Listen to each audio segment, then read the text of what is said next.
திராவிட முன்னேற்றக் கழக தலைவர் அண்ணன் ஸ்டாலின் அவர்களிடத்திலே இந்த ஆதரவு நல்குவது என்கிற முடிவை நேரிலே சந்தித்து இடதுசாரிகள் எடுத்த முடிவை நாங்களும் எடுக்கிறோம் என்று சொல்லிவிட்டுத்தான் ஆதரவை நல்கினோம். அவர் அதை பெரிதாக எடுத்துக்கொள்ளவில்லை.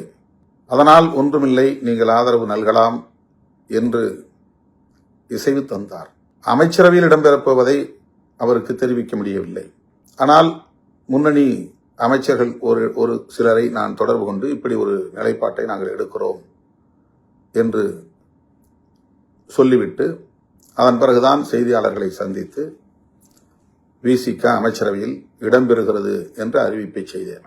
திராவிட முன்னேற்றக் கழகத்தின் தலைமையிலான மதசார்பற்ற முற்போக்கு கூட்டணியில் விடுதலை சிறுத்தைகள் கட்சி 10 ஆண்டுகளுக்கு மேலாக தொடர்ந்து பயணித்து வருகிறது.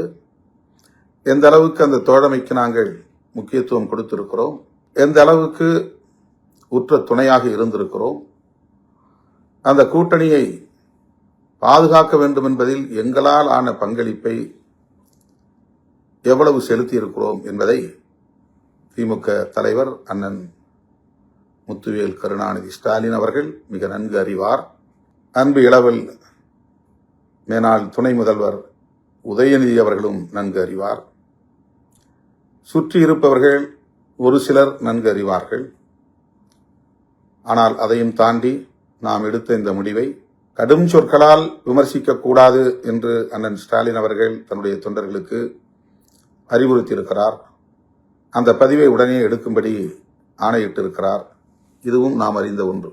இந்த நிலையில் ராஜா அவர்களை எதிர்த்து விமர்சிப்பதோ, திமுகவுக்கு எதிராக விமர்சனங்கள் செய்வதோ அல்லது போராட்டங்களை நடத்துவதோ தேவையற்றது.